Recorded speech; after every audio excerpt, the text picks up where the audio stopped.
คุณนวาจาตโนคุณังผู้มีความดีจงรักษาความดีของตนไว้บุญใดของข้าพเจ้าผู้ไหว้อยู่คำว่าไหว้หรือนอบน้อมด้วยกายวาจาใจซึ่งพระรัตนตรัยพระพุทธรัตนะพระธรรมรัตนะพระสังฆรัตนะพระรัตนตรัยนั้นเป็นสิ่งที่ควรบูชาสักการะเคารพนับถืออย่างเดียวเท่านั้นบุญที่เกิดโดยการกระทำเหล่านี้ขออนุภาพแห่งบุญนี้ขอให้อุปัฏวะอันตรายทั้งหลายจงหายไปนะเพราะฉะนั้นใครก็ตามที่เรียกว่าอ้างเอาคุณของพระรัตนตรัยแล้วก็ยังมีภัยทั่วหน้าก็แสดงว่ากรรมนี่หนักหนาสาหัสมากสำหรับคนนั้นนะก็เหมือนอย่างว่ามีเรื่องเดือดร้อนแล้วเข้าไปพึ่งใบบุญพระราชาแล้วก็ยังเดือดร้อนอีกแสดงว่าแม้คนนั้นนี่นะสาหัสมากๆจริงๆเกิดมาทำไม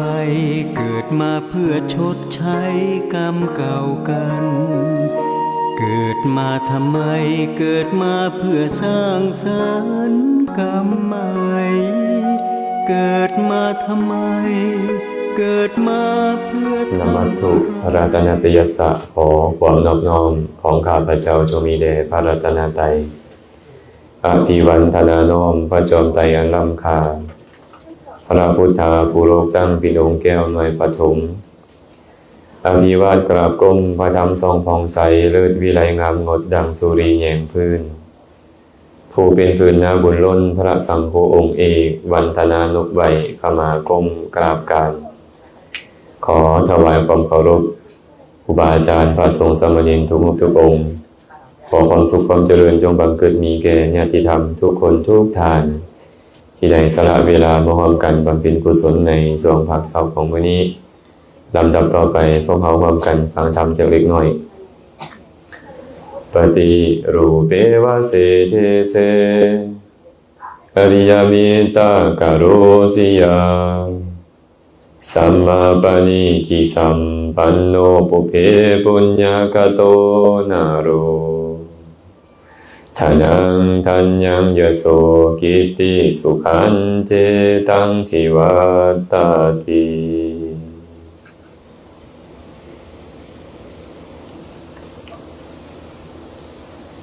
วันนี้ก็วันที่15 เดือน 5 ปี 2025ก็เป็นว่ามื้องามยามดีเนาะเป็นวันคล้ายวันเกิดของแม่สุวรรณพิงค์ปุพพานุวงศ์เพิ่นก็เลยปรารภอยากจะนิมนต์ครูบาอาจารย์ให้เข้ามาสู่ตระกูลเพื่อเจริญกุศลว่าอายุวัฒนมงคลเนาะเป็นอย่างที่บอกว่าอายุวัฒนมงคลบ่แม่นอายุหลายหรือเป็นมงคลเด้อครบมื้อเกิดของเขาก็หาอุบายในการเจริญกุศลเจริญว่าวัฒนมงคลเป็นเหตุแห่งความเจริญยิ่งขึ้นไปนะเมื่อปรารภถึงวันเกิดวันคล้ายกับวันเกิดเขาก็มาเจริญกุศลกัน อาตมาเคยเว้าเรื่อยๆและก็เว้าอยู่ตลอดว่าคนอยากจะเฮ็ดบุญหาเหตุเฮ็ดบุญคนอยากจะเฮ็ดความบ่ดีก็หาเหตุเฮ็ดแนวบ่ดีแม่นบ่คือคนเขาต้องการที่อยากจะไปตีไก่เขาก็ต้องหาเหตุให้ได้ไปตีไก่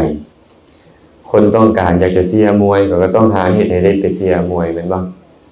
ในตรงกันข้ามคนอยากให้ทานอยากสมาทานศีลอยากฟังธรรมเขาก็หาเหตุในการที่จะเฮ็ดแนวนั้นอาจารย์เคยได้เว้าให้กับญาติโยมฟังในช่วงก่อนนั้นอนาถปิณฑิกาเศรษฐีซื้อตุ๊กตาแป้งมาให้หลานสาวเล่นหลานสาวก็เล่นกับตุ๊กตาแป้งนั้นเล่นไปเล่นมาตุ๊กตาแป้งก็ตกแตกนางน้อยนี่ก็ให้คิดว่าตุ๊กตาแป้งนั้นเป็นลูกของเราแท้แล้วก็ให้ลูกค่อยตายแล้วลูกค่อยตายแล้วผู้ใดไปอ่อยก็บ่เศร้าท่านอนาถปิณฑิกาเศรษฐีก็เลยไปอ่อยเอา เป็นอย่างล่ะเอ้ยโอ้ยลูกของหลานตายว่า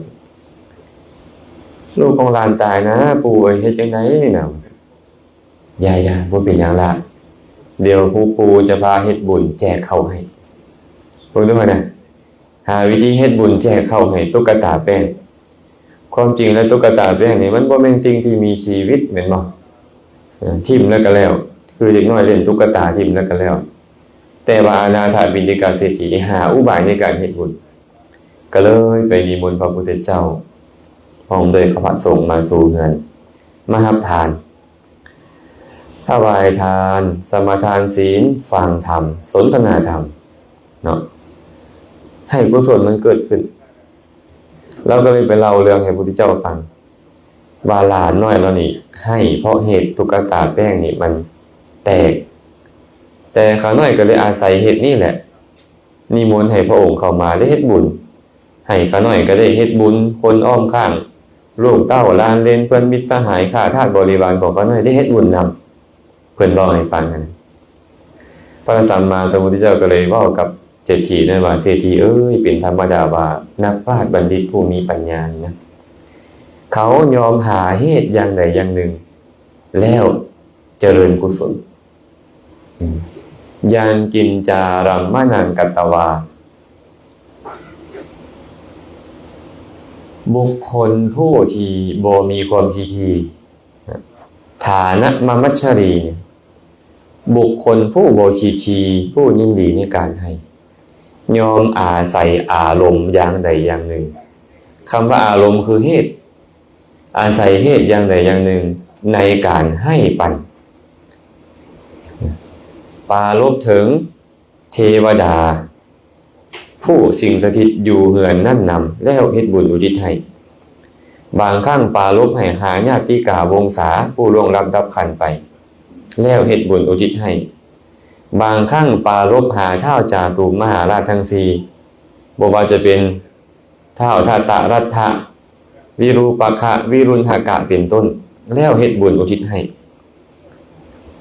นี่คนที่มีสติมีปัญญาคนที่มีใจปราศจากความทีเขายอมหาเหตุอย่างใดอย่างหนึ่งแล้วให้ทานต่างจากคนทีเลยเนาะคนทีเฮ็ดจังไดก็ได้ให้บ่ได้ให้เห็นบ่แต่คนที่ปราศจากความทีหาอุบายไปเฮ็ดจังไดเนาะมื้อนี้ข่อยสิได้ให้ทานมื้อนี้ข่อยสิได้แบ่งปันเขาจะหาเหตุในการเฮ็ดนี่คือกันความจริงแล้วเพิ่นน่าจะไปฉลองบ่ได้มื้อนี้นะเห็นบ่ครบรอบวันเกิดนี่น่าจะไปฉลองแต่ว่าฉลองแบบอื่นก็ได้อยู่ดอกแต่กุศลมันจะอาจจะบ่เกิดแก่เฮานำอาจจะบ่เกิดแก่คนอ้อมข้างนำแต่ว่าเฮาจะฉลองวันเกิดโดยการเฮ็ดอุบายให้กุศลเกิดขึ้นกับปาโลนี่แหละนับตั้งแต่มื้อเพิ่นตั้งใจไว้เอานิมนต์ครูบาอาจารย์กุศลเกิดตั้งแต่มื้อเริ่มเลยได้เห็นบ่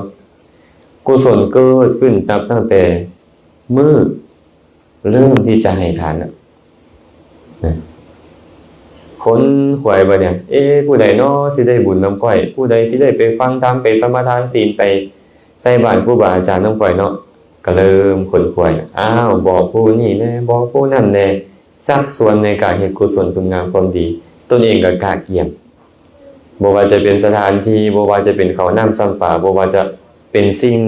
อำนวยความสะดวกต่างๆเริ่มจ้าแจ้งกุศลมันก็เริ่มเกิดขึ้นเนาะตอนที่กำลังให้ทานกุศลก็เกิดขึ้นแล้วในขณะที่ให้นั้นแต่ว่าสุดท้ายนี่สำคัญคือกันได้เวลาเฮ็ดไปแล้วนี่ก็ต้องมันระลึกถึงบุญนี่ก็ได้พระพุทธเจ้าตรัสไว้แบบนี้ว่าปุพเพวทานาสุมโนถ้าทางจิตตังปัสสาทะเยทัตตวาอัตตมโนโหติเอสายัญญัสสะสัมปทาก่อนให้มีใจดีกำลังให้อยู่ใจผ่องใสให้ไปแล้วเกิดความปลื้มปิติใจนี่แหละ3อย่างที่เป็นสมบัติของยันไม่ยังยันนี่นะพระพุทธเจ้าบอกว่ายัญญัสสะสัมปทาสมบัติของยันคำว่ายันก็คือทานนั่นเองเนาะ3อย่างนี่แหละเป็นสมบัติของทานเป็นว่า ก่อนให้ต้องมีใจดีได้ใจดีนั่นเลยล่ะตั้งใจไว้ดีกะเกียมเนาะกำลังให้อยู่ต้องทิ่มทุกสิ่งทุกอย่างผู้ใดจะมาเว้าจังใดมาส่วนเฮ็ดอีหยังส่วนลมอีหยังอย่างอื่นเอาทิ่มไว้ก่อนตัวนึงตอนนี้เนี่ยกำลังให้เฮาต้องเฮ็ดจิตใจเฮาให้ผ่องใสบ่ให้ขุ่นมัวบัดให้ไปแล้วก็มันตามระลึกถึงโอ้ยค่อยเฮ็ดดีแล้วเนาะค่อยได้นิมนต์ครูบาอาจารย์มากหน้าหลายตา50-60 องค์เข้ามาสู่ตระกูลค่อยได้ให้ทานได้ฟังธรรมได้สนทนาธรรมค่อยได้เฮ็ดตามปฏิปทาของพระโพธิสัตว์ทั้งหลายเนาะพระพุทธเจ้าก่อนจะบรรลุอนุตตรสัมมาสัมโพธิญาณเพิ่นก็เฮ็ดแบบนี้เนาะพระอริยสาวกทั้งหลายผู้ที่ตรัสรู้ไปแล้วก่อนที่เพิ่นจะตรัสรู้เพิ่นก็เฮ็ดมาแบบนี้เนาะค่อยดีเนาะค่อยมีชีวิตอยู่ในโลกนี้บ่สูญเปล่าเนาะค่อยได้เฮ็ดดีแล้วเนาะให้เฮาตามระลึกถึงแบบนี้คันครบ3อย่างนี้ทานของเฮาจะเป็นทานที่บริบูรณ์นะฉะนั้นพวกเฮาก็เลยกาเกี่ยงคือแม่ส่วนเพียงเพิ่นนี่เพิ่นมนต์แต่โดนแล้วได้นี่เด้อมนต์ไปเรียบร้อยมื้อนั้นเด้อมื้อนี้เด้อแล้วก็ซักซ้อนอวนต้านเพื่อนมิตรสหายให้ได้มาร่วมกันเจริญกุศลเนาะให้ทานก็เป็นกุศลในส่วนหนึ่งสมาทานศีลก็เป็นกุศลในส่วนหนึ่งภาวนาก็เป็นกุศลในส่วนหนึ่งการฟังธรรมก็ชื่อว่าการภาวนามื้อนี้พวกเราเลยมาเฮ็ดกุศลกันได้ถามมาเป็นอย่างจึงต้องเฮ็ดเนาะกุศลนี่นะเป็นอย่างจึงต้องเฮ็ดหลายๆคนถามจำเป็นอยู่บ่ที่พวกเราต้องเฮ็ดบุญจำเป็นบ่ไม่เอาหยังก็นี่ว่าซื้ออีหยังจำเป็นบ่ที่ต้องเฮ็ดบุญนี่นะหลายๆคนจะมาตั้งคำถามเป็นอาตมาก็เลยถามพื้นไปว่าจำเป็นบ่ที่ต้องมีความสุขจำเป็นบ่ที่ต้องเป็นผู้หังดังมีจำเป็นบ่ที่ต้องมีธุรกิจการงานดีๆคันสิ่งเหล่านั้นจำเป็นบุญก็จำเป็นเนาะเคยมีคนมาเว้ากับอาตมาว่าตายแล้วก็แล้วบ่มีดอกบุญบาปนะมีคนมาเข้าใจไปนี่แล้วก็มาสนทนากับอาตมาก็เลยถามขึ้นว่าเอากันสั้นสิถามเด้อถามว่าเป็นอีหยังคนเฮาเกิดมาจึงแตกต่างกันบางคนก็รวยบางคนก็ทุกข์ยากเอาแท้เอาว่าเงินสิอยู่ก็บ่มีข้าวสิกินก็บ่มีบางคนก็ผู้งามแต่บางคนก็ขี้ห้ายท้ายไปเอาแท้เอาว่าเบิ่งก็บ่ได้บางคนนี่นะบางคนก็มียศถาบรรดาศักดิ์สูงส่งแต่บางคนก็ต่ำสักฮอดบ่มีคนรู้จักบ่มีฮอดบริวารบ่มีฮอดคนใกล้เคียงบางคนเด้การเขียนหนังสือของเขาหน้าเดียวมีมูลค่าหลายล้านหลายพันล้านเห็นบ่การเซ็นหนังสือของเขาแค่เซ็นบาทเดียวมีราคาหลายตื้อแต่บางคนเขียนหนังสือหลายเล่มแต่บ่มีราคาเลยเซ็นหนังสือบ่มีราคาเลยเป็นอย่างคือต่างกันทุกคนก็จะบอกคำเดียวกันว่าเพราะว่าเขามีบุญแม่นบ่อาตมาก็เลยถามเป็นอย่างเขาจึงรวยเขาจึงทุกข์ก็แนวเขามีบุญเนาะเป็นอย่างเขาจึงผู้งามเป็นอย่างเขาจึงขี้ให้ก็แนวเขามีบุญเนาะมาทิ่มลงบุญคือเก่าเจ้าจะเชื่อบุญหรือบ่เชื่อบุญก็ตามแต่ทุกอย่างเจ้าจะหาข้อสรุปบ่ได้นอกจากบุญพระพุทธเจ้าเลยบอกไปอย่างสี่ได้กรรมมัสสกามนาวาสัตตากัมมทายาทากัมมะพันธุกัมมะโยนิกัมมะปฏิสารนายังกัมมังสติภวิสติยะทิทางหินัปปณิตตายะสัตว์ทั้งหลายมีกรรมเป็นของตนเด้อมนุษย์เอ้ยมีกรรมเป็นผู้ให้ผลมีกรรมเป็นแดนเกิดเป็นเผ่าพันธุ์เป็นที่เพิ่งอาศัยกรรมนั่นแหละยอมจัดแจงหมู่สัตว์ให้ต่ำสามหรือป่านี่แตกต่างกันบ่เป็นอย่างอื่นได้เพิ่นว่าคันว่าเป็นย้อนขี้ข้านกับมันก็บ่ถูกบางคนมันแต่ทุกข์บางคนขี้ข้านรวยก็เห็นบ่คนขี้ข้านแล้วรวยเขาบ่เฮ็ดหยังหลายถ้าได้เซ็นหนังสือเขาก็รวยเห็นบ่อาตมาเบิ่งแม่อาตมาดอกเฮ็ดเวียกแต่น้อยจนเฒ่าซุมื้อบ่ได้หยุดบ่ได้หย่อนก็บ่มีรวยเป็นหยังล่ะ บ่มีบุญคือเขาข้างบนนั่นแหละจัดสรรจำแนกแม่นบ่ฉะนั้นบุญจึงเป็นสิ่งที่จำเป็นได้บุญเป็นสิ่งที่จำเป็นต้องเฮ็ดเมื่อเจ้าต้องการความสุขเจ้าจำเป็นต้องเฮ็ดบุญเพราะเวลาใดบุญเกิดขึ้นในใจเจ้ามีความสุขก่อนแล้วถึงหรือว่าเวลาเจ้าได้แบ่งปันสิ่งใดสิ่งหนึ่งก็ตามให้คนที่เขาต้องการและได้ใช้สอยได้ประโยชน์เนี่ยความรู้สึกของเขาดีบ่แต่ความรู้สึกของผู้ใดดีกว่าความรู้สึกของเขาเนี่ยดีกว่าแม่นบ่ได้บุญเกิดขึ้นแล้วมันให้มีความสุขในขณะที่เฮ็ดนั่นแหละได้ทุกๆครั้งที่เรามีศีลเราต้องเดือดเนื้อร้อนใจบ่โอ้ยญาติผู้นั้นมาตำหนิเด้เนาะว่าข่อยบ่มีศีลบ่ต้องเดือดเนื้อร้อนใจยังค่อยสบายเขาว่าเรื่องศีลมาค่อยสบายอกสบายใจค่อยบ่ทุกข์แม่นบ่ตอนค่อยมีศีลค่อยบ่ต้องผู้ใดมาย่านผู้ใดมาฆ่ามาแกล้งมาเบียดค่อยคันเจ้าไปฆ่าเขานี่เจ้าต้องบันใบได้นี่เจ้าต้องเกิดความเดือดเนื้อร้อนใจได้นี่เขาสิมาฆ่าเอาขึ้นตอนใดเนาะเจ้าไปลักขโมยช่อโกงเขาสิมาฟ้องมาห้องเขาตอนใดเนาะแม่นบ่มันเดือดแต่หัวใจเจ้าไปประพฤติผิดในกามโอ้ยปานใดเด้เนาะพอเขาแม่เขาผัวเขาสิฮู้แม่นบ่เจ้าไปต้มเขาโอ้ยปานใดเด้เนาะเขาสิมาเฮ็ดสิ่งที่บ่ดีต่อข่อยความเดือดเนื้อร้อนใจมันเกิดขึ้นมันบ่มีความสุขกุศลและศีลก็จึงเฮ็ดให้เรามีความสุขเมื่อเราเป็นผู้มีศีลโดยเฉพาะกุศลภาวนาตอนใดสมาธิเกิดขึ้นจิตใจสงบ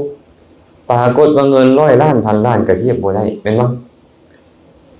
เวลาจิตใจมันสงบน่ะมันบ่มีความโลภมาครอบงำบ่มีความโกรธมาครอบงำบ่มีความวิปฏิสารเดือดเนื้อร้อนใจมาครอบงำมันมีความสุขแท้ๆจนบ่อยากได้หยังเลยบางทีนะเนาะนี่ความสุขมันเกิดขึ้นบุญเป็นแบบนี้และภาวนามันเกิดขึ้นถึงมีเรื่องหนักๆมากระทบกระทั่งจิตใจเฮาวิปัสสนาปัญญามันเกิดขึ้นเห็นมันโดยความเป็นสิ่งที่เป็นธรรมดาแบบนี้ธรรมดามันก็เกิดขึ้นแบบนี้แหละและมันก็ต้องแตกดับไปเป็นธรรมดาของมันจะเรื่องนักเรื่องหนาสากันขนาดใดก็ตามจะความรู้สึกดีหรือบ่ดีก็ตามมันเกิดขึ้นตั้งอยู่แล้วก็ต้องแตกดับไปเป็นธรรมดาของมันหากปัญญาเฮาไวขึ้นในการพิจารณาสิ่งเหล่านี้อยู่เรื่องใดๆก็บ่สามารถเฮ็ดให้เฮาทุกข์ชั้นภาวนาจึงเป็นเหตุแห่งความสุขและบ่จำเป็นต้องมีหยังก็สุขเพิ่นบ่มียศถาบรรดาศักดิ์ก็สุขได้บ่ได้เป็นผู้ห่างต่างมีก็สุขได้บางคนบ่มีอวัยวะสมบูรณ์คือหมู่ซ้ำกันสุขได้ง่ายอยู่มั้ยบ่มีเครื่องอำนวยความสะดวกคือคนอื่นแต่สุขได้เห็นครูบาอาจารย์บ่อันนี้บ่ได้เว้าถึงพวกเฮาในปัจจุบันครูบาอาจารย์ในอดีตนั่นน่ะรวยบ่รวยจังซี่เอาขอยกเรื่องอาจารย์องค์นึงก็ได้อาจารย์สิริปัญโยเนาะท่านผู้ใดเคยฟังก็อาจจะรู้แหละเพิ่นเป็นลูกชายของเศรษฐีมาเลเซียมีทรัพย์สมบัติอยู่หลายแสนล้านบาทเป็นลูกชายผู้เดียวได้ภาษา 7-8 ภาษาจบปริญญาเอกมาจากเมืองนอกไปปฏิบัติธรรมด้วยความสงบใจเมื่อความสงบใจเกิดขึ้นความสุขเกิดขึ้นพิจารณาเห็นตามความเป็นจริงว่าบ่มีอีหยังเป็นของเฮาจักหน่อยเลยบ่มีอีหยังจะเที่ยงเลยตัดสินใจบวชตอนนี้ประมาณเกือบ30พรรษาแล้วเด้เพิ่นบวชมานี่นะมีนักข่าวเคยไปสัมภาษณ์อาจารย์บ่เสียดายบ่ปานนั้นทรัพย์สมบัติหลายแสนล้านบาททรัพย์สมบัติเหล่านั้นบ่มีประโยชน์กับข่อยบ่มีประโยชน์กับข่อยเลยแสดงว่าความสุขที่ยิ่งกว่าการมีทรัพย์มันมีอยู่กันถึงเฮ็ดให้เพิ่นที่มีทรัพย์สมบัติหลายเพิ่นนั้นสามารถสละออกมาบวชได้สละออกมาในครั้งสมัยพุทธกาลด้วยกันแม้แต่ท้าวพญามหากษัตริย์ก็ยอมสละราชสมบัติออกบวชราชสมบัติยังให้ความสุขบ่ได้เท่าความสงบใจให้ความสุขบ่ได้เท่าการบ่มีกิเลสเครื่องขุ่นมัวในใจ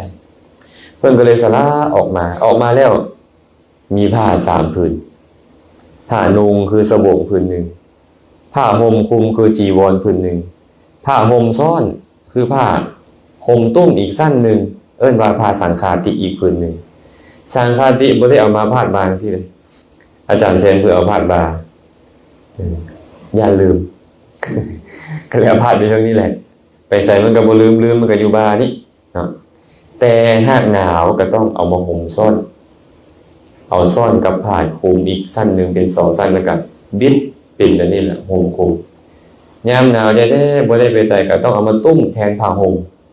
เนี่ยเหลือผ้า3ผืนที่ออกมาบวชนะอย่างไรก็มีผ้าอังสะมีผ้าพาดบ่าผืนหนึ่งเติมมีบาทหน่วยหนึ่งกันคือพ่อไม่ออกเนี่ยสุดนี่ไปงานนี่สุดนั่นไปงานนั่นเศร้าสุดหนึ่งสวยสุดหนึ่งแรงสุดหนึ่งเหมือนว่างานนี่ต้องสุดแบบนี่งานนั่งต้องสุดแบบนั้นแต่พระเนี่ยอยู่วัดไปบ้านอยู่ป่าไปเที่ยวก็ตามจาริกก็ตามสุดเดียวไม่ออกเองคุ้มขนาดเลยไส้นะขาดกระตาคายกระตาตัวนี้นี่เพิ่นสละความยินดีพอใจในเครื่องหลายๆออกมาย้อนอยากได้ความสุขที่เกิดขึ้นจากผ้า3ผืนนี่นะคันพ่อไม่ออกถ้วยบวงมีจักอันจื้อบ่เคยได้นับบ่อยู่เฮือนหลังนี้มีถ้วยจักใบมีจอกจักอันมีชามจักอันแต่พระมีบาทหน่วยเดียวอีหยังก็ใส่ลงนี้มัดเฟือก็อยู่นี่แหละลาบก็อยู่นี่แหละตำบักหุ่งก็อยู่นี่น้ำหวานก็อยู่นี่อยู่นำกันนี่หมดเป็นอย่างเพิ่นเทศไปนี่สบายค่อยบ่ต้องย่านเสียท่านเสียมันก็เสียแต่อันเดียวกับทุกน้อยแสวงหาใหม่เพิ่นต้องการความสุขที่ยิ่งกว่านั้นความสุขของบรรพชิตจึงความสุขที่เกิดขึ้นจากความพอใจในสิ่งที่มีอยู่แต่ปัญญามันต้องเกิดขึ้นได้เห็นว่าสิ่งที่มีหลวงหลายมันเป็นตัวซักนำความทุกข์ให้เกิดขึ้นหลายเพราะเฮาห่วงแหนสิ่งของหลายขึ้นเท่าใดทุกข์เฮาเพิ่มหลายขึ้นเท่านั้นเฮาห่วงแหนสิ่งของน้อยลงเท่าใดทุกข์เฮาน้อยลงเท่านั้นเพิ่นก็เลยพยายามสละออกมาความสุขก็เลยเกิดขึ้นบางคนออกมาแล้วได้เจริญสมาธิเจริญวิปัสสนาได้ภาวนามันเกิดขึ้นในใจก็มีความสุขหลายขึ้นแต่ก็บ่น้อยได้ที่ออกบวชแล้วจับผิดบ่ไปจับเพิ่นผิดเด้จับทางในการดำเนินชีวิตในเพศบรรพชิตผิดแสวงหากามคุณคือเก่าทิ่มได้นี่ทิ่มเฮือนทิ่มซ่านทิ่มลูกทิ่มเต้าทิ่มครอบทิ่มครัวทิ่มทรัพย์สมบัติออกมาแต่กลับมาแสวงหากามคุณคือเก่ามันก็เลยยังทุกข์อยู่คือเก่าบางองค์ทุกข์เฮงก่อนพระทุกข์เฮงก่อนโยมซ้ำบางองค์ฆ่าตัวตายก็มีพระเนี่ยมันเป็นอย่างถึงเฮงให้ขนาดนั้นโอ้ยจับทางพิษจับทางพิษในการดำเนินชีวิตแบบบรรพชิตเนาะเพราะฉะนั้นบุญจึงเป็นสิ่งที่สำคัญในญาติโยมบรรพชิตก็จำเป็นต้องเฮ็ดคารวะญาติโยมก็จำเป็นต้องเฮ็ดเราเคยถามตัวเองบ่ว่าเป็นอย่างปัจจุบันนี้เราคือมีความสุขคือมีเงินมีศาลานแป้นที่ดีคือบ่คือคนอื่นเป็นอย่างเราคือมียศถาบรรดาศักดิ์ต่างจากคนอื่นไป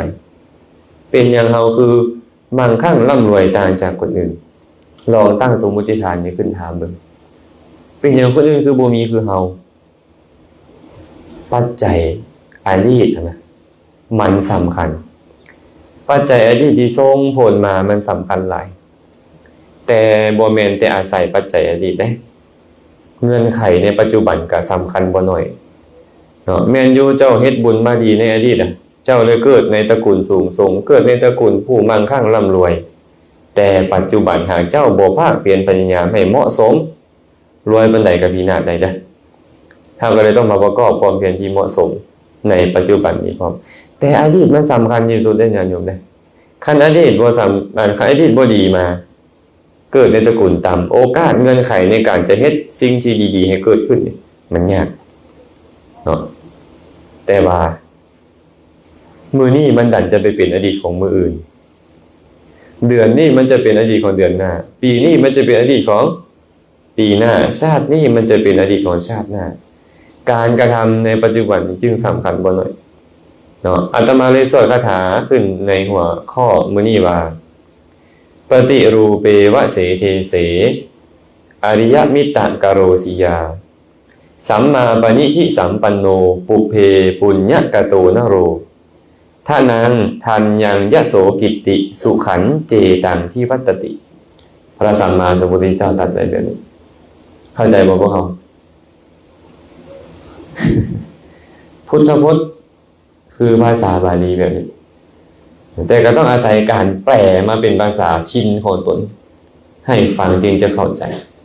ก่อนที่พระสัมมาสัมพุทธเจ้าจะตัดคาถานี้พระองค์ตัดกับภิกษุทั้งหลายว่าภิกษุทั้งหลายบุคคลผู้ประกอบด้วยธรรม4ประการนี้ทรัพย์สมบัติก็ตามลาภยศสรรเสริญทั้งหลายก็ตามยอมพลั่งพรูยอมหลั่งไหลเข้าไปหาบุคคลผู้ประกอบด้วยธรรม4ประการนี้บ่ว่าเขาจะเป็นมนุษย์บ่ว่าเขาจะเป็นเทวดาก็ตาม4ประการมีอย่างใดทรัพย์สมบัติเงินทองอีหยังก็ตามแล้วหลั่งไหลเข้าไปหาเขาคือ1การอยู่ในประเทศที่สมควร2การคบบัณฑิตเป็นมิตรคบคนดีเป็นมิตร3การตั้งตนไว้ชอบ4ความเป็นผู้ที่ได้เฮ็ดบุญไว้แล้วในการก่อนบุคคลผู้ประกอบด้วยธรรม4ประการนี้นะทรัพย์สมบัติก็ตามสิ่งที่ดีๆทั้งหลายก็ตามยอมหลั่งไหลยอมพลั่งพรูเข้าไปหาเขาก็เลยเรียกว่าคาถาว่าปฏิรูเปวะเสเทเสบุคคลควรอยู่ในประเทศอันสมควรอริยมิตรกโรสิยาควรเฮ็ดคนผู้เป็นอริยชนให้เป็นมิตรอริยชนก็คือคนดีสัมมาปณิทิสัมปันโนควรตั้งตนไว้ชอบอุเพปุญญกโตรนโรบุคคลนั่นแหละเป็นผู้ที่เฮ็ดบุญเอาไว้แล้วในการก่อนถ้านางทันยังยะโสกิตติสุขันเจตังที่วัตติสัพกตามเข้าเปลือกกตามยศกตามเกียรติกตามความสุขกตามยอมหลั่งไหลเข้าไปหาบุคคลผู้มีธรรม4ประการนั้นมันเป็นแบบเพื่อนเว้าบ่คนบางคนนี่นะเฮ็ดอีหยังน้อยหน่อยแต่ว่าหลั่งไหลเข้าไปหาเขาเมื่ออีหยังก็ได้เห็นบ่มันหลั่งไหลเข้าไปหาเขาบาดผู้ลังคนไหลออกมันเป็นจังได๋ก็เพราะว่าเขามีธรรม4ประการเหล่านี้เมื่อเขามีธรรม4ประการเหล่านี้นี่นะทรัพย์สมบัติภายนอกมันหลั่งไหลมาเพราะ4ประการนั่นเป็นสมบัติภายในอันเป็นเสื้อของสมบัติภายนอกนี้อันเป็นเหตุของสมบัติภายนอกเนาะแบบใดเอิ้นว่าประเทศอันสมควรปฏิรูเปวะเสเทเสเทเสนี่ขั้นแปลตามภาษาบ้านเราคือสถานที่บ่จำเป็นต้องว่าเป็นประเทศลาวประเทศไทยประเทศอินเดียอีหยังได้เทเสแปลว่าสถานที่บุคคลควรอยู่ในสถานที่ที่เหมาะสมได้แบบใดเอิ้นว่าสถานที่เหมาะสมเงินคฤหาสน์หลังงามๆบ่อยู่บอนที่เขามีเครื่องอำนวยความสะดวกอย่างดีบ่แม่นบ่อนสมควรก็คือบ่อนที่มีภิกขุภิกขุณีอุบาสกอุบาสิกาอาศัยอยู่เป็นบ่อนที่สามารถให้ทานได้รักษาศีลได้เจริญภาวนาได้เจริญกุศลได้นี่ก็น่ะบ่อนสมควรเนาะบางบ่อนนี่นะมีแต่การฆ่าฟันลั่นแทงกันเฮ็ดบุญได้ง่ายบ่บางประเทศโอ้ยอึดหิวเหลือเกินบางสถานที่นี่บ่มีการที่จะให้ทานรักษาศีลฟังธรรมได้เลยอันนี้ถึงมีเครื่องอำนวยความสะดวกดีปานใดก็บ่ชื่อว่าบ่อนสมควรสถานที่อันสมควรก็คือบ่อนที่สามารถเจริญกุศลได้เอิ้นว่าสถานที่อันสมควรคนจึงควรอยู่ในสถานที่นั้นเพราะอยู่ในสถานที่นั้นแล้วจะได้บุญนั้นคือตอนนี้แล้วเนี่ยนี่เอิ้นว่าสถานที่สมควรบ่อยากฟังก็ต้องฟังบางคนเนี่ยให้ได้เกิดกุศลนะเห็นบ่เนี่ยมันเป็นบ่อนที่มีการกล่าวธรรมอยู่ดิเป็นบ่อนที่มีการรักษาศีลนี่เป็นบ่อนที่มีการให้ทานอยู่ดิบางคนก็บ่ได้อยากเฮ็ดซ้ำได้นี่บางคนก็บ่ได้คิดไว้ก่อนว่าสิเฮ็ดซ้ำดอกแต่เมื่อมีการให้ทานอยู่เนืองๆอยู่บนนั้นมีการรักษาศีลอยู่เนืองๆมีการฟังธรรมอยู่เนืองๆมีการปฏิบัติธรรมอยู่เนืองๆตัวเองก็เลยได้เฮ็ดน้ำบุญก็เลยเกิดขึ้นจ้ะดีบ่แบบเนี่ยอยู่ในบ่อนเต็มเนี่ยดีบางคนโอ้ยบ่ฮู้เฮ็ดหยังเลยอันนี้ขอเว้าพื้นบ้านตัวเองอาจารย์แซมนี่มักเว้าพื้นคนเด้เนี่ย บ้านของอาตมาสมัยก่อนมีแต่30ปลายหลังคาเงินเนาะก็มีอพยพมาบัดนี้อพยพมาตั้งแต่ทางภาคเหนือทางพงสาลีพุ่นนะ ก็ไปอยู่บ้านนั่นแมวธรรมดาว่าคนเฮาเนี่ยแต่ละท้องถิ่นดินนาจะมีความนับถือบ่คือกันแม่นบ่ทางพุ่นเพิ่นก็นับถือผีมาคนไทยดำไทยแดงก็เป็นแบบนี้เนาะแม่นบ่ก็นับถือผีโดยส่วนหลายพอมาฮอดบ้านนั่นแล้วน่ะไทยบ้านเก่าก็พากันไปให้ทานอยู่เรื่อยๆให้ทานอยู่เรื่อยๆเฮ็ดตลอดสินะเป็นแล้วไทยบ้านใหม่ก็เลยเห็นเฮ็ดก็เลยจะเฮ็ดนำพอเฮ็ดไปเดี๋ยวนี้น่ะที่เพิ่นมาอยู่ใหม่ที่เพิ่นบ่เคยนับถือแบบเนี้ยเพิ่นเฮ็ดดีคนไทยบ้านเก่ากันซะบัดนี้ไอ้ไทยบ้านเก่าแทบจะบ่เห็นอันไปเฮ็ดบุญเลยนะแทบจะบ่เห็นแล้วย้อนหยังหั่นน่ะเจ้าอยู่ในบ่อนที่มีการเฮ็ดบุญเด้แทนที่เจ้าบ่เคยเฮ็ดมาก่อนก็จริงบ่ฮู้เลยว่าสิเฮ็ดแบบใดครับแต่เจ้าก็ได้เฮ็ดบุญได้เฮ็ดกุศลเพิ่นเลยบอกว่าบุคคลควรอยู่ในสถานที่เหมาะสมเด้อเพราะอยู่ในสถานที่เหมาะสมแล้วกุศลมันจะเจริญขึ้นเนาะข้อที่2นี่ล่ะอริยมิตตกโรสิยาเนี่ย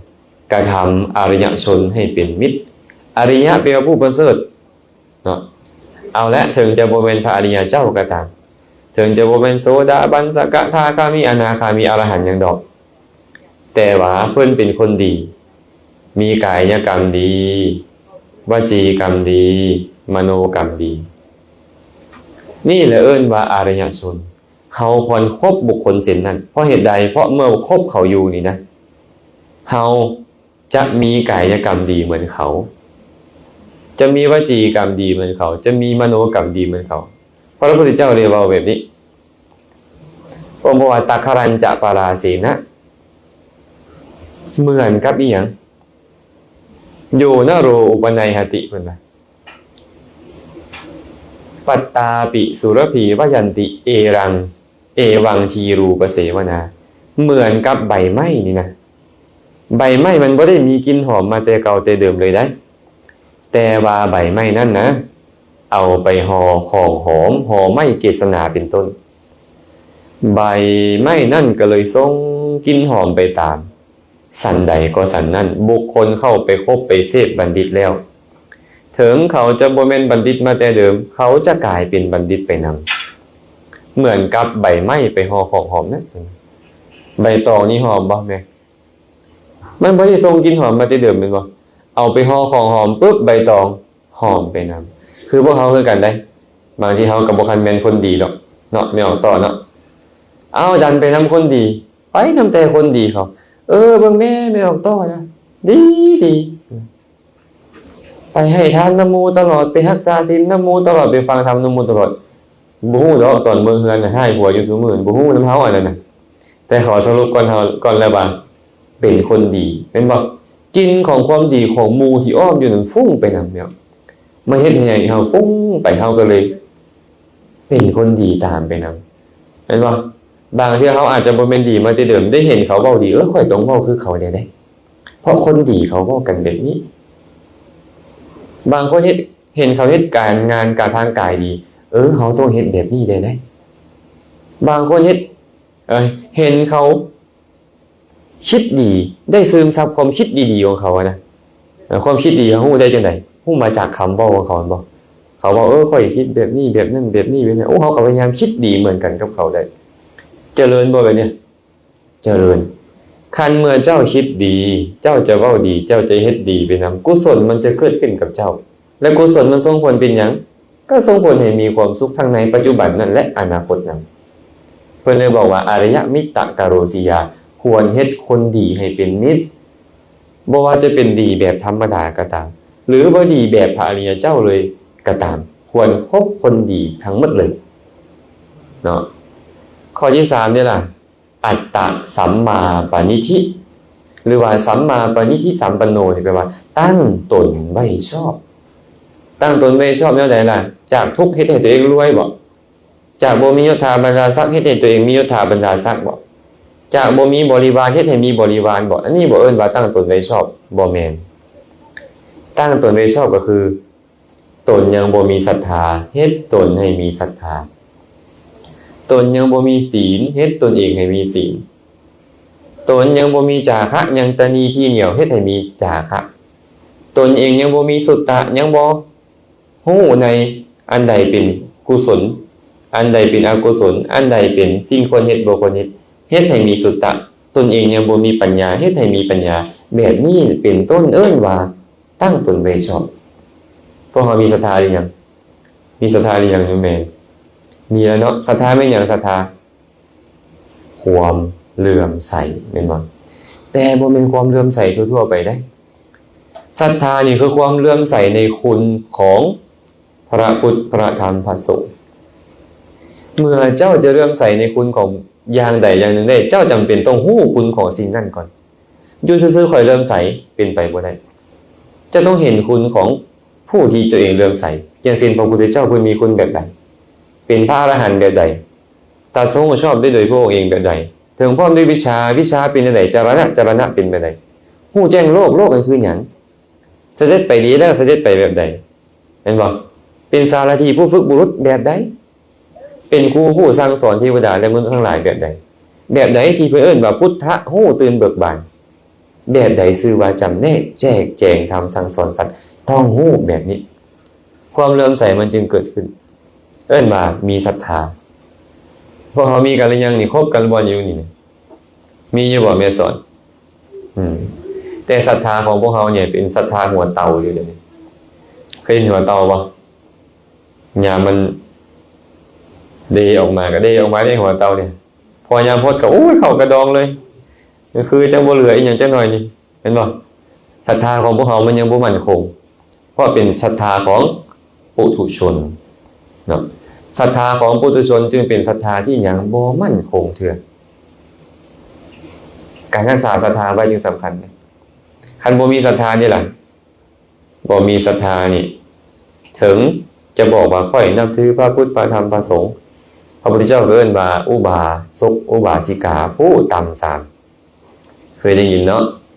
พระพุทธเจ้าตรัสไว้ในจันดาลสูตรในคัมภีร์อังคุตตรนิกาย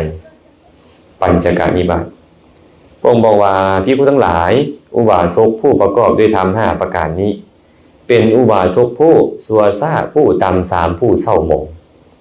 เพิ่นว่าอุบาสกก็จริงได้อุบาสิกานี่คือบ่มีออกนี่คือกันเด้เป็นผู้ซัวซ่าเศร้าหมองต่ำสาม5ประการมีอย่างใด1บ่มีศรัทธา2บ่มีศีล3เชื่อถือมงคลตื่นข่าวบ่เชื่อกรรม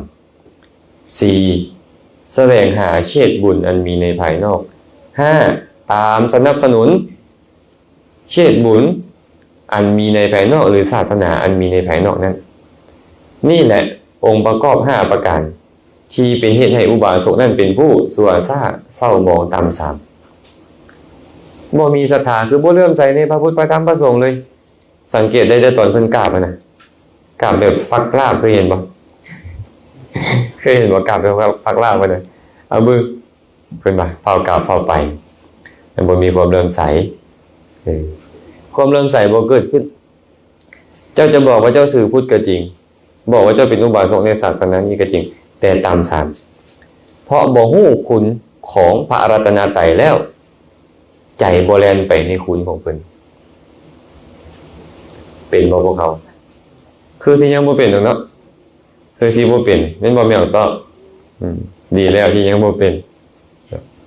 บางคนนี่บ่แม่นจังซั่นเด้บอกว่าตัวเองนี่ถือพุทธแต่ว่าบ่ฮู้จักพุทธซ้ำพระพุทธเจ้าแม่นไผก็ยังบ่ฮู้เลยพระธรรมคืออีหยังพระสงฆ์คืออีหยังฮู้แต่ว่าอันหัวดำหน้าคือก้นหอยอยู่วัดนั่นน่ะเอิ้นว่าพระพุทธเจ้าเท่านั้นแหละฮู้แต่พระพุทธรูปว่านะบ่ฮู้ซะว่าพระพุทธเจ้าเป็นไผเด้อเนี่ยบุคคลเช่นใดจึงเอิ้นว่าพระพุทธเจ้าก็ยังบ่ฮู้อยู่อันนี้เอิ้นว่าอุบาสกอยู่แต่อุบาสกผู้ซัวซ่าเศร้าหมองต่ำสามอุบาสิกากับอุบาสิกาผู้ซัวซ่าเศร้าหมองต่ำสาม2บ่มีศีลเลยแต่ละมื้อแต่ละเว้นก็เลาะฆ่าเลาะลักขโมยเลาะประพฤติผิดในกามเลาะตัวเลาะต้มเลาะดื่มน้ำเมาเป็นต้นอยู่ถึงเจ้าบอกว่าเจ้าเป็นอุบาสิกาอุบาสกก็ชื่อว่าอุบาสิกาอุบาสกผู้ซัวซ่าเศร้าหมองต่ำสามตัวที่3นี่ล่ะเชื่อถือมงคลตื่นข่าวบ่เชื่อกรรมโอ้ยอาตมาบ่ค่อนประเทศบ่จักกับเราเฮานี่นะเนาะไปแม่พญานาคอยู่วัดนั่นน่ะรวยรถได้ แล่นหา ไปแม่ยาคูอยู่วัดนั่นนะไปหาเพิ่นฟิตหน้าใน3 บาทนี่โอ้ยเจริญเลยไปแม่นี่มนต์ให้เพิ่นเขียนยันใส่เลขเงินจากใบ5,000นั่นนะจาก3 ใบค้าขายร่ำรวยเลยโอ้ยธรรมศาสตร์เมืองซุยอาตมาได้มาบ่เป็นไม่ใช่ธรรมศาสตร์เมืองซุยนะธรรมศาสตร์เอาแท้เอาว่านะคือจังแม่นบ่ฮู้หยังเนาะจังแม่นบ่ฮู้หยังแทนที่พระพุทธเจ้าเพิ่นสอนเอาไว้ได้ล่ะเพิ่นสอนเฮาให้อัตตาหิอัตโนนาโถโกหินาโถปโรสิยาเพิ่นว่าอัตนาหิสุทันเตนะนาถังละพติทุลละพังตนเท่านั้นเด้อเป็นที่พึ่งของตนเพิ่นบอกสิบุคคลอื่นผู้ใดเด้สิเป็นที่พึ่งของเฮาได้คันว่าเจ้าฝึกฝนรอหลอมตนเองของเจ้าดีแล้วเจ้าจะได้ที่พึ่งที่หาได้ยากอันนี้พวกเราอยากได้เพิ่งแต่คนอื่นนี่อยากเพิ่งแต่เลขยันของคนอื่นบนอยู่บนเสานี่พวกเราระวังเด้อ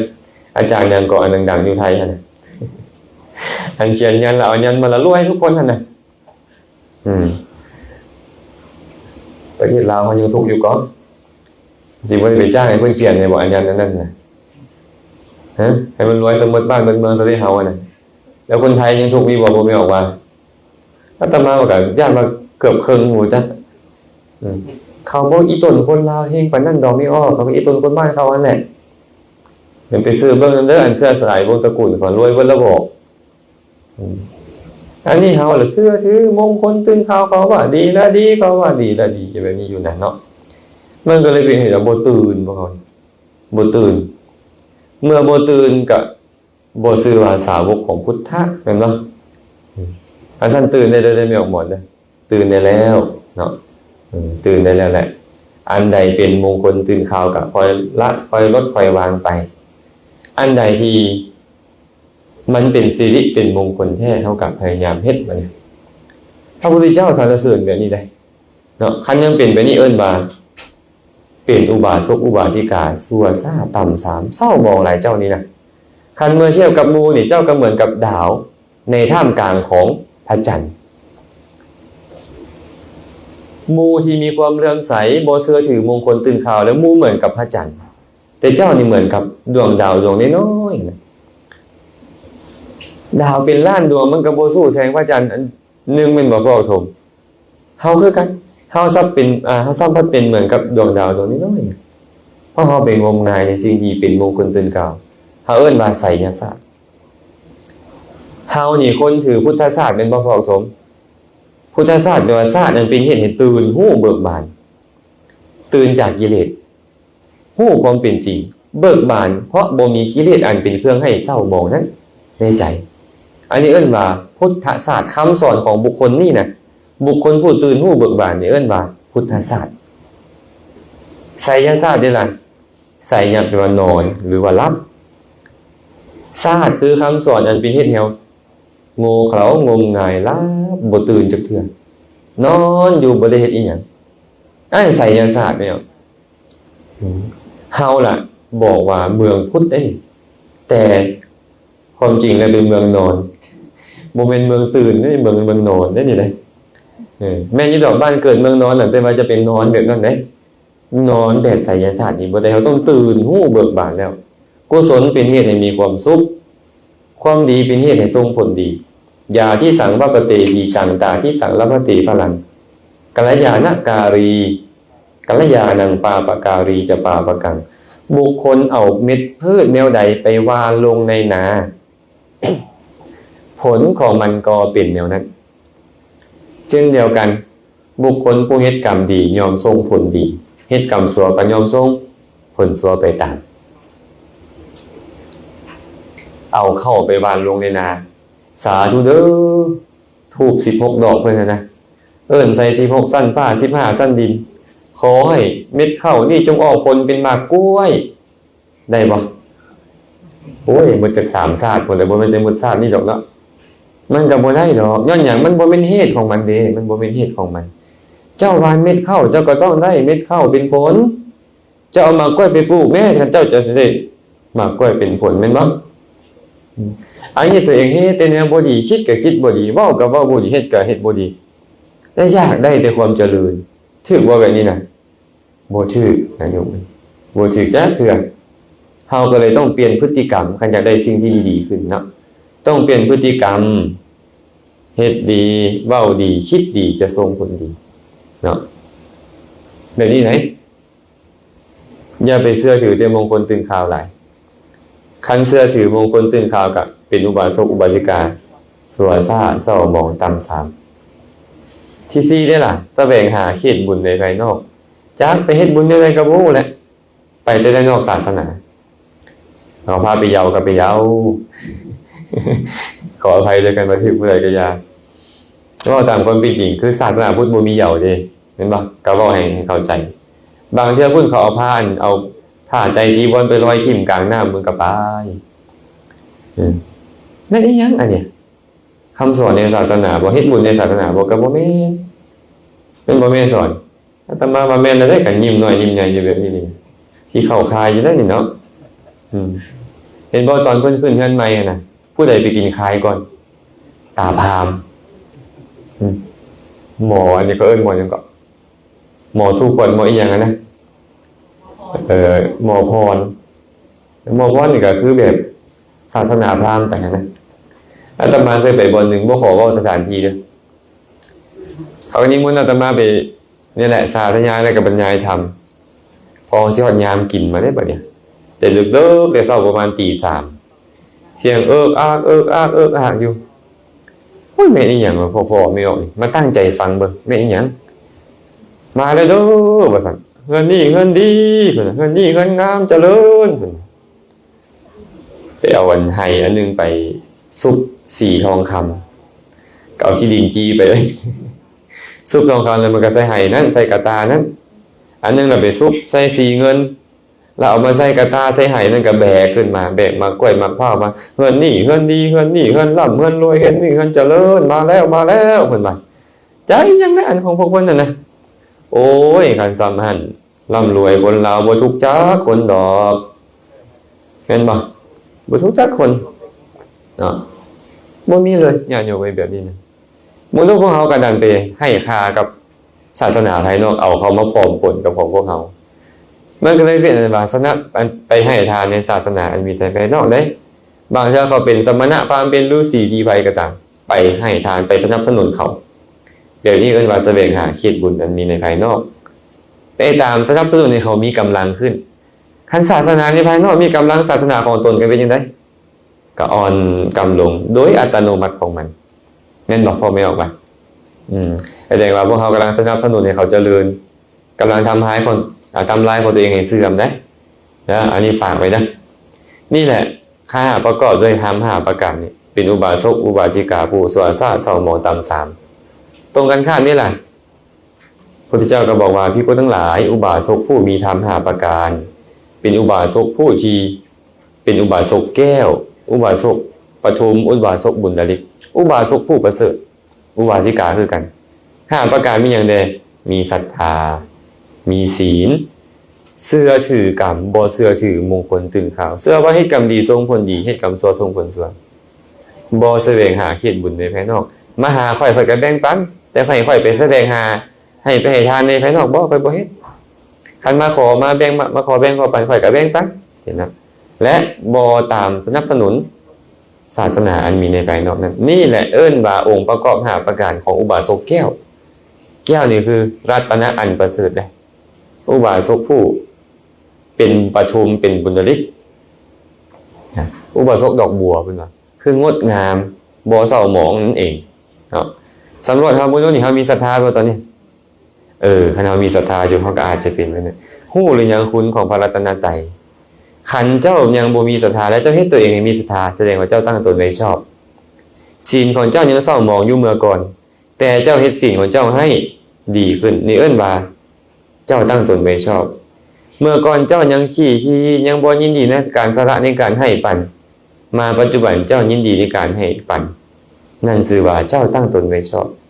เมื่อก่อนค่อยบ่มีสุตตะเลยบ่มีความรู้ความเข้าใจเลยในความดีความชั่วในศาสนาเลยมาภายหลังเจ้ายินดีในการฟังธรรม เงียงหูลงฝังทรงจำไว้คล้องปากขึ้นใจ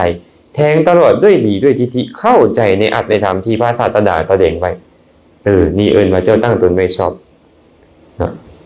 และเจ้ายังบ่มีปัญญาบ่ฮู้เลยว่าอันนี้มีความเกิดขึ้นตั้งอยู่ดับไปแบบใดบ่เที่ยงเป็นทุกข์เป็นอนัตตาอยู่แบบใด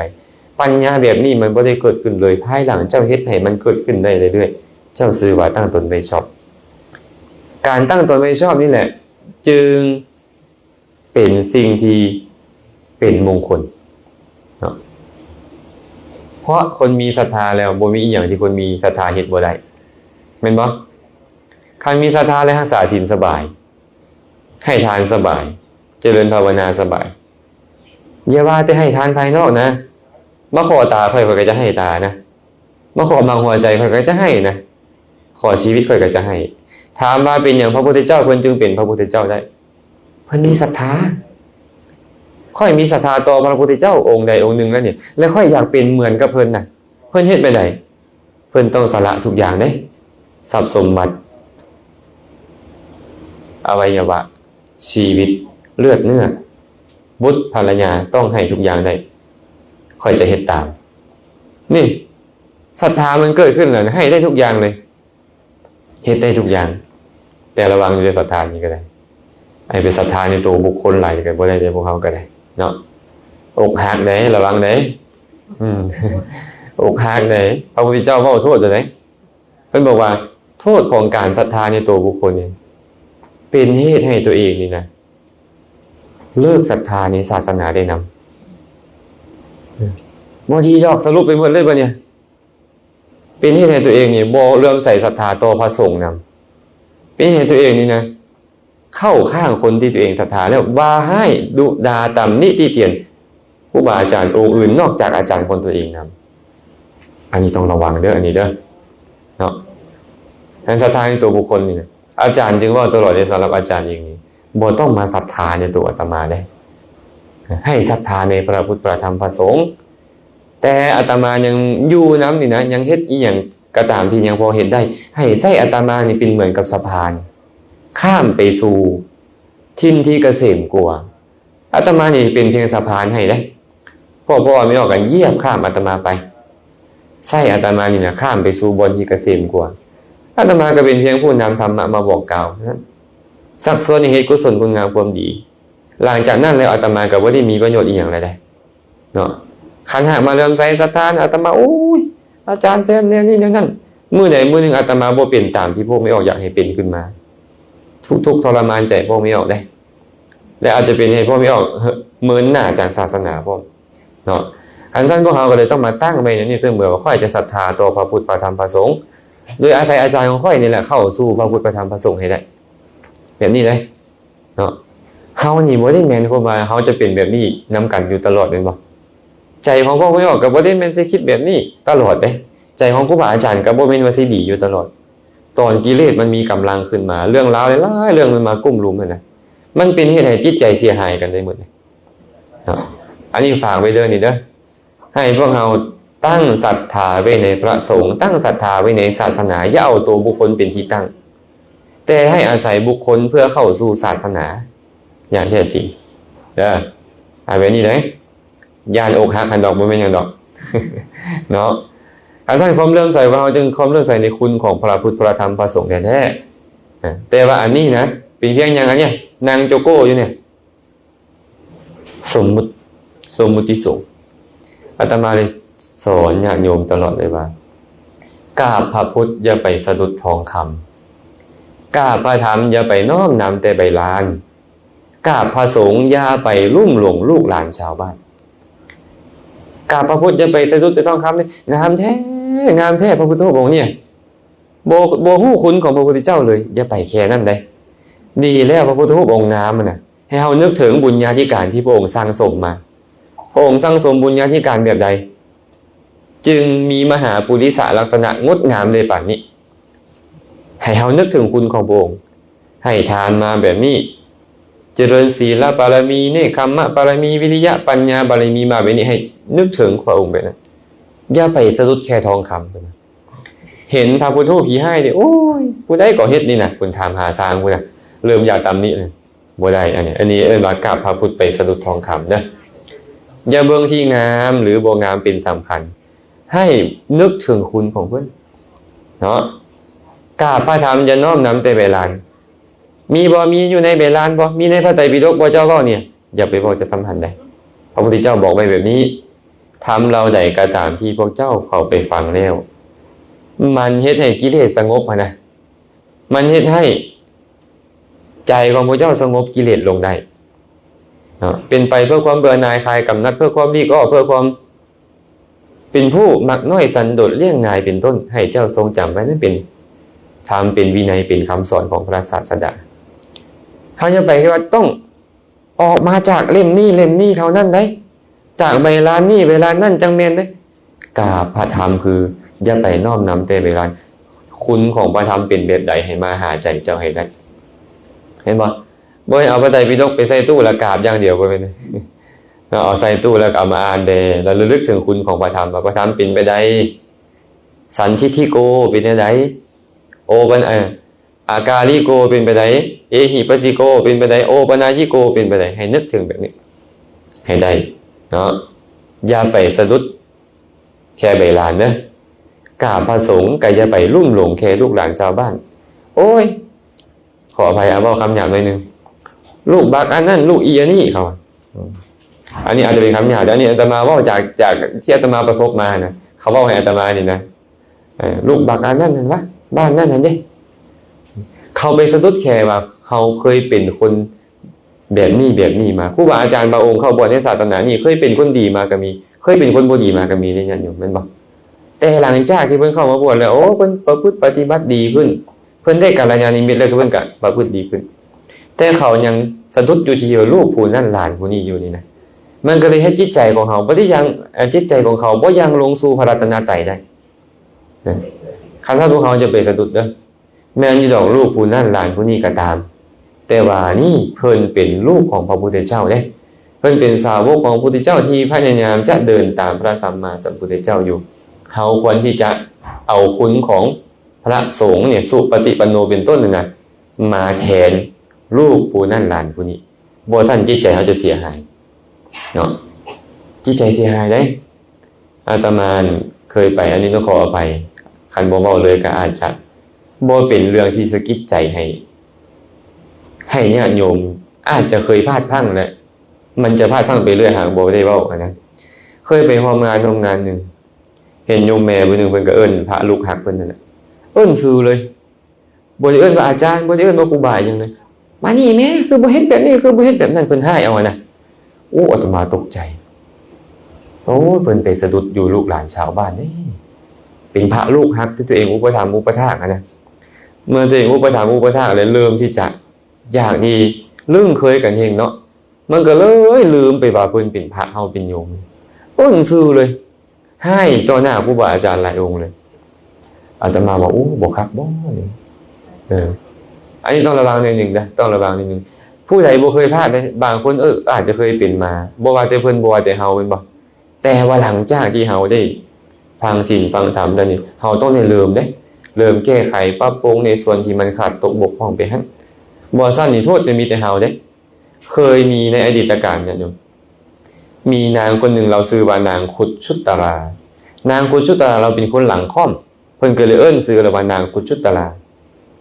เป็นคนไส้ของมเหสีของพระเจ้าอุเทนเนาะแต่ว่าเราไปฟังธรรมแล้วบรรลุเป็นพระโสดาบัน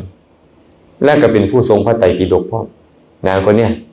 เอาธรรมะไปเทศให้มเหสีของพระราชาฟังเขาก็บรรลุเป็นพระอริยเจ้ากันพร้อม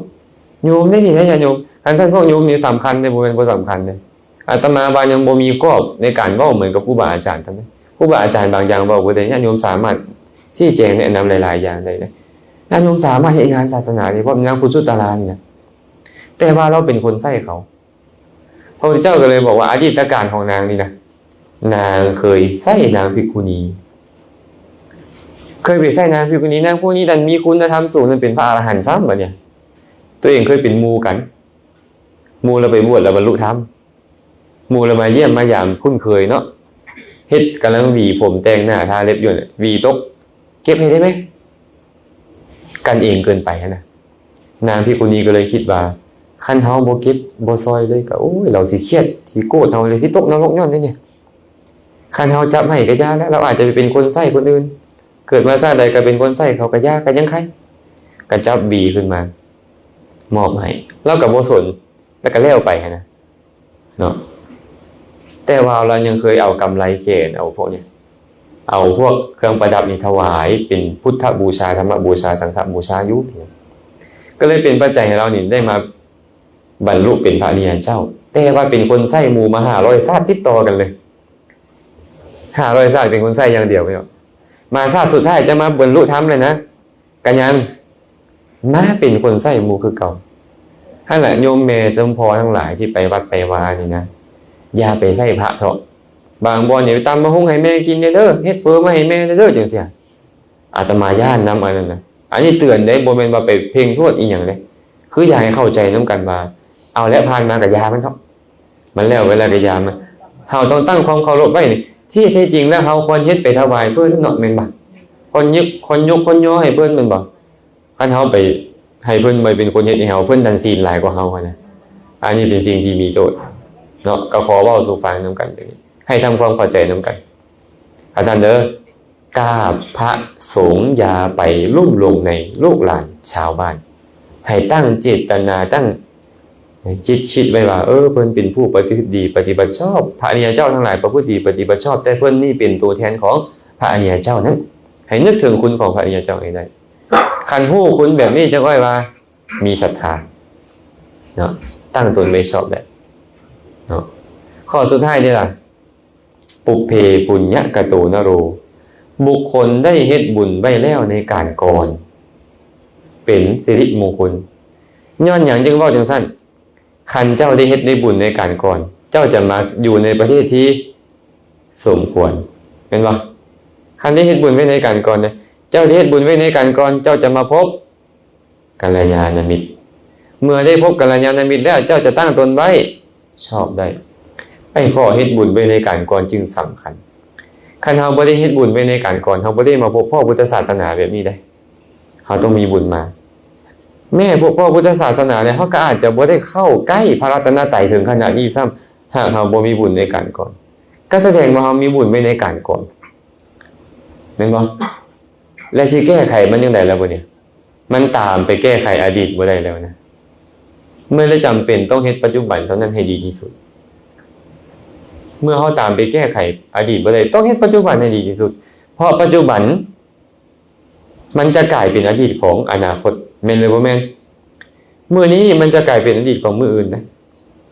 บุญที่เฮาเฮ็ดไว้ในมื้อนี้จะเป็นปุพเพกตปุญญาตาของมื้ออื่นเดือนนี้จะเป็นอดีตของเดือนหน้าบุญที่เฮาเฮ็ดในเดือนนี้จะเป็นปุพเพกตปุญญาตาของเดือนหน้าบุญที่เฮาเฮ็ดในปีนี้จะเป็นปุพเพกตปุญญาตาในปีหน้าบุญที่เฮาเฮ็ดในชาตินี้จะเป็นปุพเพกตปุญญาตาในชาติหน้านั่นเองเนาะเมื่อเฮาตามแก้ไขอดีตบ่ได้เฮาต้องเห็นปัจจุบันเฮ็ดปัจจุบันของเฮาให้ดีที่สุดในปัจจุบันนี้เฮ็ดให้ดีที่สุดข้อ GC จึงสำคัญหลายเห็นบ่สำคัญหลายคือมื้อนี้แหละความจริงนี่ไปฉลองอยู่บนโรงแรมหรูๆก็ได้นี่นะวันเกิดเนี่ยได้บ่เอาเนาะอยากจะเฮ็ดมื้อนี้ให้เป็นปุพเพกตปุญญาตาของมื้อใหม่เพราะข่อยบ่ฮู้ว่าข่อยจะมีโอกาสได้เฮ็ดแบบนี้บ่มื้ออื่นเนี่ยบ่ฮู้ว่ามื้อฮือจะได้เฮ็ดแบบนี้บ่มื้อต่อไปจะได้เฮ็ดแบบนี้บ่แม่นบ่แน่นอนบ่ชีวิตของพวกเราจะตายตอนไหนบ่มีฮู้จะป่วยตอนไหนบ่มีฮู้แล้วมื้อวานนี้เองออกมาตอนแลงไปเยี่ยมโยมพ่อนึงเพิ่นก็ไทบ้านอาตมานั่นแหละลูกชายเพิ่นก็มาเฮ็ดบุญนำอยู่วัดมื้อก่อนนั้นวันวิสาขะนะได้กลับไปเมียโทรหาโอ้ยพอจะล่มเลยเนี่ยตายไปเฟืองนึงแล้วติ่งบ่ได้แหละเบิดแล้วเฟืองนี้เว้าก็เว้าบ่ได้เฮ็ดอีหยังก็เฮ็ดบ่ได้เมื่อวานก็เลยไปเยี่ยมแต่ความรู้สึกทางหูนี่ยังได้ยินแต่บ่สามารถที่คิดยังได้เปิดหัวสายคิดบ่ได้ก็เลยไปแบ่งบุญให้แล้วก็เว้าอีหยังเล็กน้อยให้กำลังใจกันแหละเนาะให้กำลังใจกัน เฮ็ดบุญได้บ่ล่ะบัดนี้อย่าไปให้ทานน้ำหมู่ไปได้บ่ได้แล้วเอาให้ตั้งนางตั้งได้ก่อนเดี๋ยวนี้นะให้กินเองกลืนอาหารลงได้ก่อนตอนนี้ยังกลืนบ่ได้เป็นมา 3-4 มื้อแล้วยังได้ใส่ทอลงไปอย่างเดียวยังให้นั่งได้หั่นก่อนไปรักษาศีลน้ำหมู่ได้บ่ล่ะไปฟังธรรมไปปฏิบัติธรรมน้ำหมู่ได้บ่ได้นี่ผัดวันประกันพรุ่งมื้อใดมื้อนึงเฮาเป็นแบบนี้ขึ้นมาเจ้ามีเงินหลายปานใดก็ประโยชน์มันจะมีส่ำใดบัดนี้เห็นบ่มียศถาบรรดาศักดิ์สูงปานใดมันก็สิมีประโยชน์ส่ำใดคันเมื่อทางกายเจ้าเป็นแบบนั้นแล้วจึงขอเตือนได้เนี่ยขอเตือนเด้อบ่มีอีหยังที่มันแน่นอนเด้ทุกคนน่ะล้วนแล้วแต่เคยเฮ็ดความดีความชั่วมากันหมดแล้วแต่ว่ามื้อใดความชั่วมันจะได้โอกาสส่งผลแม่ทองแม่สอนนี่เคยฆ่าสัตว์มาบ่เคยฆ่ามาเคยเบียดเบียนมันบ่เด็ดขาไม่เคยบ่เด็ดขาแมงแคงคั่นน่ะ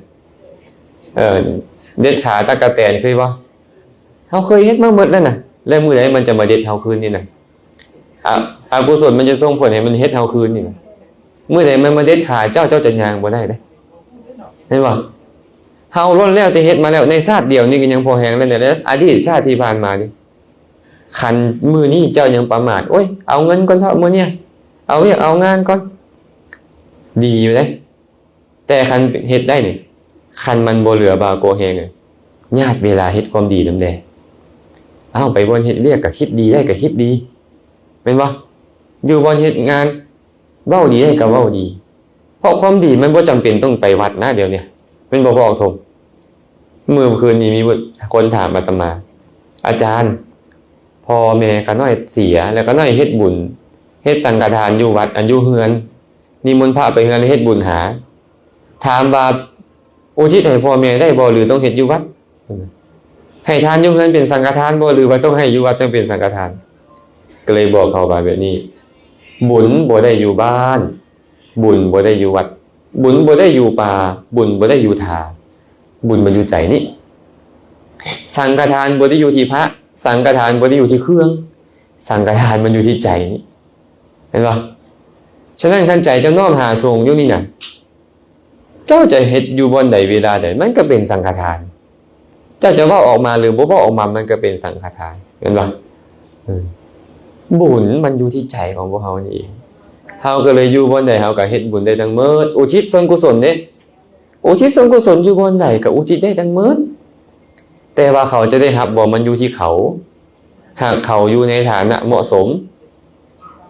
เกิดเป็นเพศได้อนุโมทนาเขาก็ได้รับก็ได้บริโภคคันไปเกิดเป็นสัตว์นรกเป็นสัตว์เดรัจฉานเป็นต้นก็บ่ได้บริโภคไปแม่นบ่บ่แม่นแต่เฮาเฮ็ดเด้ต้องเขานำแต่ว่าเรื่องบุญนี่อยู่ไสก็เฮ็ดได้ดังนั้นเฮาก็เลยต้องเฮ็ดบุญอยู่ทุกบ่อนทุกทีต้องฝึกคิดดีฝึกเว้าดีฝึกเฮ็ดดีอยู่ตลอดเวลาเลยและก็พยายามค้นคว้าในการเฮ็ดกุศลคุณงามความดีโดยเฉพาะผู้ที่เป็นเหมือนไม้ใกล้ฝั่งนี่นะฮู้จักบ่ไม้ใกล้ฝั่งเป็นจังได๋ผมเป็นสีหางตาเริ่มเป็นห้อยรถไถแขวเริ่มร้อนลงมานางตาเริ่มย้อนนางตาอีเป็นต้นเริ่มย้อนยานแล้วนี่สายตาฟ้าฟางแล้วนี่เอิ้นว่าไม้ใกล้ฝั่งไม้ใกล้ฝั่งนี่น่ะน้ำมันก็เซาะไปเรื่อยแม่นบ่เซาะเข้าเซาะเข้าเซาะเข้าเริ่มเห็น5ข้างนึงแล้วได้เหลือแต่ข้างเดียวเนี่ยที่ยังจองดินไว้หั่นน่ะบ่โดนมันจะล่มลงเลยได้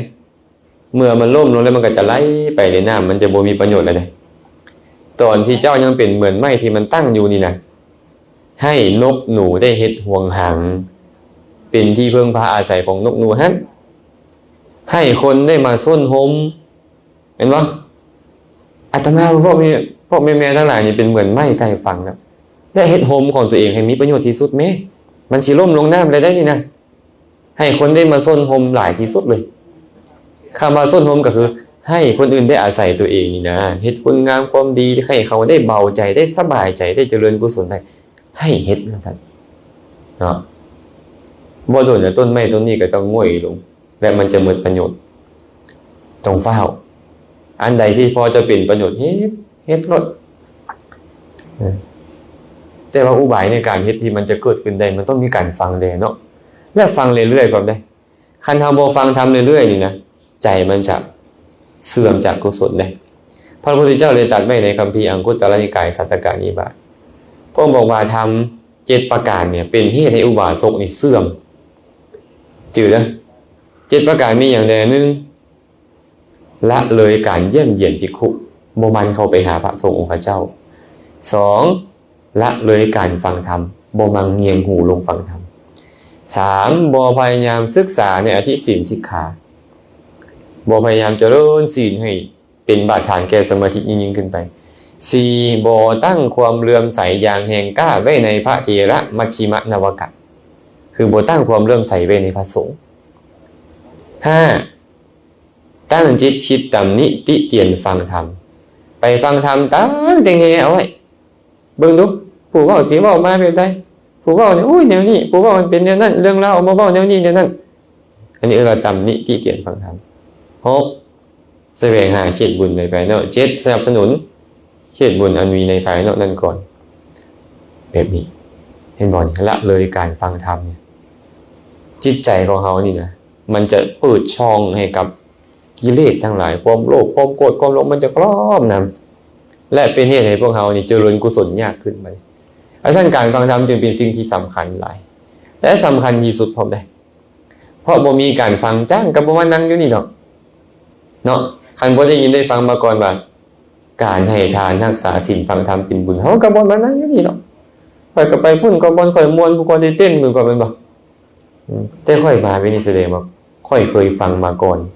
จะฟังจากครูบาอาจารย์บ่จากพ่อจากแม่จากอ้ายจากเอื้อยจากเพื่อนมิตรสหายก็ตามแต่คือต้องมีการฟังมาก่อนเมื่อมีการฟังมาแล้วก็จะเฮ็ดให้ตัวเองสามารถตั้งตนไว้ชอบเมื่อตั้งตนไว้ชอบมันก็จะเป็นปุเพกตปุญญาตาของอนาคตต่อไปฉะนั้นเด้อพระสัมมาสัมพุทธเจ้าจึงตรัสสรุปว่าทะนังทันยังยะโสกิตติสุขันเจตังที่วัตติทรัพย์สมบัติเข้าเปลือกยศเกียรติความสุขยอมลังไหลพังผูไปหาบุคคลผู้มีธรรม4ประการนี้ธรรม4ประการนี้ก็คือผู้มีบุญมันยอมลังไหลไปหาผู้ที่มีบุญเนาะเฮาอยากให้สิ่งเหล่านั้นลังไหลเข้าไปหาเฮาปัจจุบันก็ตามอนาคตก็ตามเฮาก็ต้องเริ่มตั้งตนไว้ชอบเริ่มมีธรรม4ประการนี้ให้ได้มื้อนี้แม่ส่วนเพียงเพิ่นก็เลยพาพวกเฮามาเฮ็ดธรรมเหล่านี้เอาละค่อยอาจจะบ่ได้เฮ็ดบุญในการก่อนหรือว่าบ่เฮ็ดก็ตามแต่ต้องมีได้จักหน่อยแล้วค่อยจึงค่อยมีโอกาสมานั่งอยู่บนนี้นะค่อยก็เลยต้องได้พยายามตั้งตนไว้ชอบแต่อย่างตอนนี้เฮาได้บ่เหมาะสมเนาะได้บ่เหมาะสมบ่เนี่ยได้บ่เหมาะสมแล้วเพราะมีการเฮ็ดบุญเฮ็ดกุศลเอิ้นว่าอยู่ในบ่สมควรได้กัลยาณมิตรบ่ทุกคนก็มีแต่คนควรให้การเฮ็ดกุศลบุญงามความดีแม่นบ่อย่างแต่ตัวที่3คือเฮาเองต้องเฮ็ดมันคือตั้งตนไว้ชอบตนเองต้องเฮ็ดเองเนาะเอาละเนาะมื้อนี้ก็เว้ามายาวพอสมควรก็คงจะบ่ได้ใช้เวลาหยังลงหลายเห็นเจ้าภาพเพิ่นบอกว่าจะมีการสนทนาธรรมต่อบ่ในช่วงสัตว์ภัตตาหารแล้วเนาะก็จะมีการสนทนาธรรมถ้าฟังแต่อาจารย์เว้าก็จะได้รับข้อมูลแต่โดยส่วนเดียวถ้าหากว่ามีข้อสงสัยก็จะได้มาความสนทนากันในภาคบ่ายแล้วนำมื้อนี้ก็ควรจะพอสมควรเพราะอนุโมทนาบุญนำครอบครัวของพออินตองอุดมแล้วก็แม่สุวรรณเพ็งผู้พานุวงศ์พร้อมด้วยลูกเต้าหลานเหลนเพื่อนมิตรสหายทุกคนทุกท่านที่ได้มาร่วมกันเจริญกุศลมีการไหว้พระรับศีลบูชาพระรัตนตรัยการฟังธรรมในครั้งนี้ขอให้กุศลที่เกิดขึ้นในครั้งนี้จงเป็นปัจจัยอำนวยอวยชัยให้ทานทั้งหลายจงมีแต่ความสุขปราศจากทุกข์ทั้งปวงเกิดมาชาติใดๆก็ขอให้ได้เกิดในประเทศอันสมควรได้พบพ่อกัลยาณมิตรได้พากันตั้งตนไว้ชอบและสุดท้ายแล้วก็ขอให้ได้บรรลุถึงมรรคผลนิพพานในอนาคตการอันใกล้นี้โดยทั่วกันทุกทานทุกคนเถิดสร้างเมตตาไมตรีเกิดมาทำไมเกิดมาแล้วทั้งทีเกิดมาเพื่อทำความดีก็เกิดประโยชน์ล้ำคุณค่าอ อธิษฐานจิตขอให้คิดพูดทำดีมันอธิษฐานจิตขอให้ชีวันห่างไกลชั่วช้าอธิษฐานจิตให้มีกัลยาณมิตรคู่ชีวา